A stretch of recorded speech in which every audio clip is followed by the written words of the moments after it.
ஒரு குழந்த சின்ன குழந்த வீட்டில் பிறக்கிறது. அப்போது அது பிறக்கும்போது அதுக்கு ஒன்றுமே தெரியாது. ஸோ அது வந்து தன் விளையாட்டை காட்டி காட்டி எல்லார் மனசையும் அது வந்து கவர்ச்சிக்கிறது.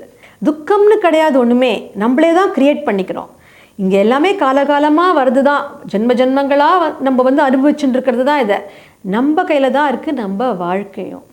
நம்ம வாழ்க்கையில் அந்த கெட்ட குணங்கள்லாம் போய் நல்ல குணங்களாக நம்ம ஆயிடுத்துனாக்க ரொம்ப சூப்பராக ஆயிடுது நம்ம வாழ்க்கை.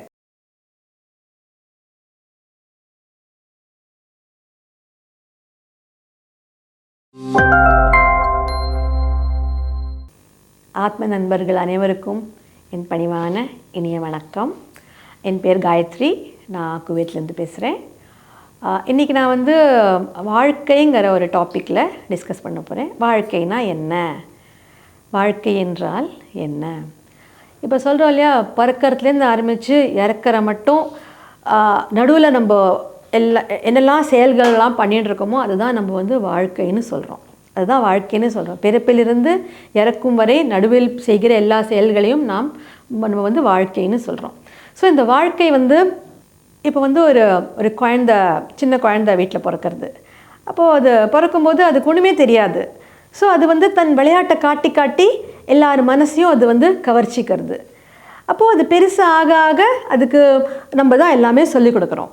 இப்போ அதே போல் வந்து இப்போ பெற்றோர்கள் வந்து நல்ல பெற்றோர்களாக நல்ல குணத்தோடு அமைஞ்சிட்டாக்க அந்த குழந்தை வந்து வளர வளர 3 வயசு மட்டும் ஒன்றும் தெரியாது, 4வது வயசுலேருந்து அதெல்லாம் கற்றுக்க ஆரம்பிக்கிறது.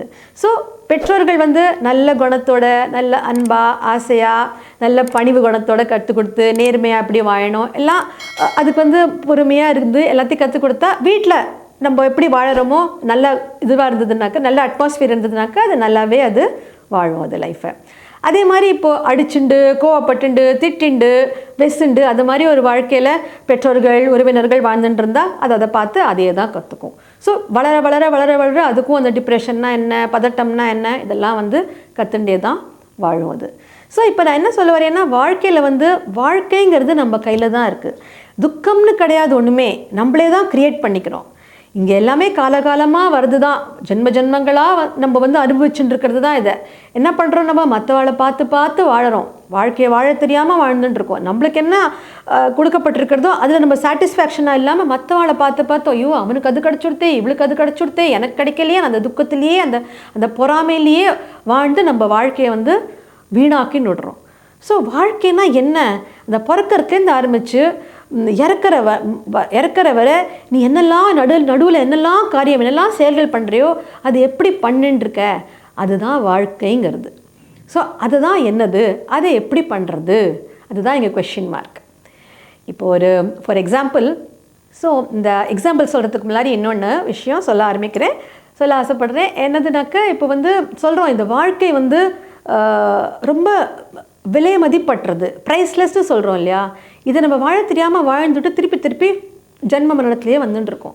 ஸோ வாழ்க்கைங்கிறது, இந்த மனித பிறவிங்கிறது விலை மதிப்பற்றது, ப்ரைஸ்லெஸ். இது எப்படி வாழணும்னு நம்ம வாழ தெரிஞ்சு நம்ம வாழணும். ஸோ அப்போ தான் நம்ம வாழ்க்கை சூப்பராக இருக்கும். ஸோ இது எப்படி வாழறது, அதுதான் ஒரு பெரிய question mark. So for example சொன்னால், ஒரு வீட்டில் நான் வந்து பால் வந்து சுட வச்சுட்டுருக்கேன்.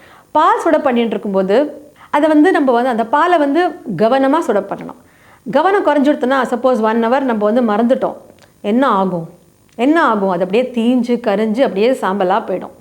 ஸோ பாத்திரமும் தீஞ்சு போயிடும், பாலும் தீஞ்சு போயிடும், அப்புறம் அது ஒரு பிரயோஜனமே இருக்காது.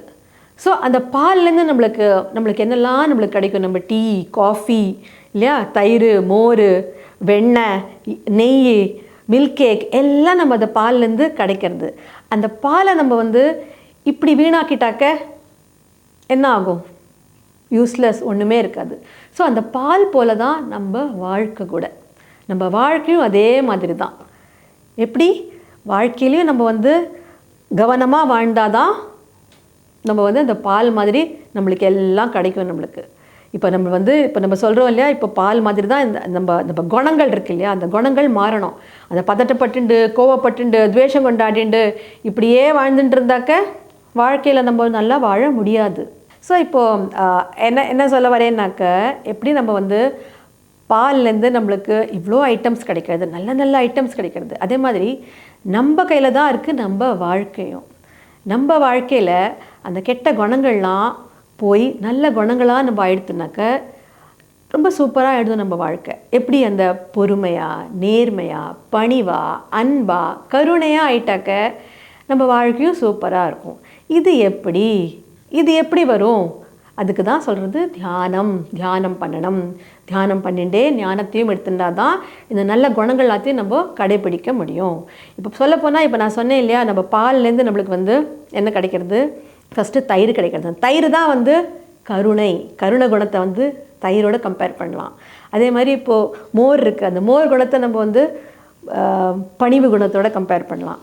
அதே மாதிரி இப்போ வந்து வெண்ணெய் தான் வந்து நேர்மை குணம். அதே மாதிரி இப்போ வந்து நெய் இருக்குது, அந்த நெய்யை தான் வந்து பொறுமை குணம்னு சொல்ல முடியும். பொறுமையாக இருந்தால் நெய் போல் ஆகிடுவோம். நெய் வரத்துக்கு எவ்வளோ பொறுமை வேண்டியிருக்கு. அந்த பாலை முதல்ல காய்ச்சி அதை வந்து மோர் கடைஞ்சி தயிராக்கி மோர் கடைஞ்சி அது அப்புறம் தான் அதை வெண்ணெயாக்கி வெண்ணெயிலேருந்து நெய் வரத்துக்கு எவ்வளோ டைம் ஆகுது. ஸோ பொறுமையாக இருக்கணும். பொறுமையாக இருந்தால் தான் நம்மளுக்கு அந்த நெய் கிடைக்கும். அதே மாதிரி அன்பை நம்ம உள்ளே எவ்வளோ நம்ம வளர்த்திக்கிறோமோ அப்போ தான் நம்மளுக்கு அந்த மில்க் கேக் மாதிரி அது நம்மளுக்கு கிடைக்கும். ஸோ இந்த பால் எப்படி நம்ம நல்லா உபயோகித்தா நம்மளுக்கு என்னெல்லாம் அதுலேருந்து அட்வான்டேஜஸ் இருக்குது, எல்லாம் கிடைக்கிறது நம்மளுக்கு. அதே மாதிரி நம்ம வாழ்க்கையும் இந்த மாதிரி இந்த குணங்களோடு ரொப்பின்னுட்டாக்க வாழ்க்கையும் ரொம்ப சூப்பராக ஆகிடும். ஸோ இதெல்லாம் பண்ணோன்னாக்க ஃபஸ்ட்டு நம்ம ஞானம் இதெல்லாம் ரொம்ப அவசியம். அந்த விழிப்புணர்ச்சியோடு நம்ம வாழ கற்றுக்கணும் நம்ம வாழ்க்கையில். இன்னொரு எக்ஸாம்பிள் சொல்ல போனாக்க, இப்போ வந்து நம்ம டிரைவிங் பண்ணும்போது இப்போ வந்து நம்ம கண்ணை மூடின்னு ட்ரைவ் பண்ணுறது கிடையாது இல்லையா? அதுக்குன்னு ஒரு விதி, ஒரு ரூல்ஸ் அண்ட் ரெகுலேஷன்ஸ்னு இருக்குது. இப்போ க்ரீன் லைட் இருக்குது, ரெட் லைட் இருக்குது, எல்லோ லைட் இருக்குது. இப்போ ரெட் லைட்டில் போய் நீங்கள் வந்து வண்டி ஓட்டினா எப்படி இருக்கும்? ஆக்சிடென்ட் தான் ஆகும். ஸோ அந்த விழிப்புணர்ச்சி வெளியில் அந்த டிரைவிங் பண்ணும்போது இருக்குது இல்லையா? அப்போ வாழ்க்கையிலேயே அந்த விழிப்புணர்ச்சி வரமாட்டேங்கிறது. அதுதான் கொஷின் மார்க். அதுக்கு தான் தியானம் அவசியம். ஸோ இப்போ நீங்கள் எப்படி க்ரீன் லைட் இருக்கும்போது தான் போகணும், ரெட் லைட்டில் தான் ஸ்டாப் பண்ணணும், அப்படிலாம் இருக்கு இல்லையா ரூல்ஸ் அண்ட் ரெகுலேஷன்ஸ். ஸோ அந்த ரூல்ஸ் அண்ட் ரெகுலேஷன்ஸ் கூட வெளியில் எப்படி வாழணும் நம்ம கூட, அதே மாதிரி நம்ம உள்ளேயும் நம்ம வந்து அந்த ரூல்ஸ் அண்ட் ரெகுலேஷன்ஸை நம்ம கல்டிவேட் பண்ணினாக்க நல்லா வாழ்க்கையை வாழ முடியும். இப்போ வந்து பகவான் வந்து உலகத்தை படைச்சிருக்கான், எல்லாமே நம்மளுக்கு கொடுத்துருக்கான். இப்போது கடைக்கு போகிறதோ, மால்ஸுக்கு போகிறதோ, டிவி பார்க்குறதோ, திரைப்படம் போகிறதோ, எல்லாமே மூவி பார்க்குறது, எல்லாமே வந்து மனிதனுக்காக தான் படைச்சிருக்கான். அந்த மனிதன் அதை வந்து சந்தோஷமாக வாழ்ந்தாக்க ரொம்ப நல்லாயிருக்கும். மிருகங்கள்லாம் அதெல்லாம் பண்ண முடியாது. மனிதனுக்காக தான் அதெல்லாம் வந்து படைச்சிருக்கான். ஸோ மனித வாழ்க்கையை நம்ம எப்படி வாழணும், எப்படி வந்து நல்ல வாழ்க்கையை கடைப்பிடிச்சுன்னு வாழணும், நல்ல குணங்களோடு ரொப்பி எப்படி வாழணும், எப்படி விழிப்புணர்ச்சியோடு வாழணும், எல்லாத்தையும் ஏற்றுக்கொண்டு எப்படி அந்த குணத்தை நல்லா பண்ணிட்டு வாழணும், அதுதான் வந்து வாழ்க்கைங்கிறது. ஸோ இதுக்காக தான் சொல்கிறது ஞானம் எடுத்துட்டாக்க வாழ்க்கை நம்ம சூப்பராக வாழலாம். ஸோ எல்லாருக்கும் புரிஞ்சிருக்குன்னு நினைக்கிறேன். தேங்க்யூ. நன்றி.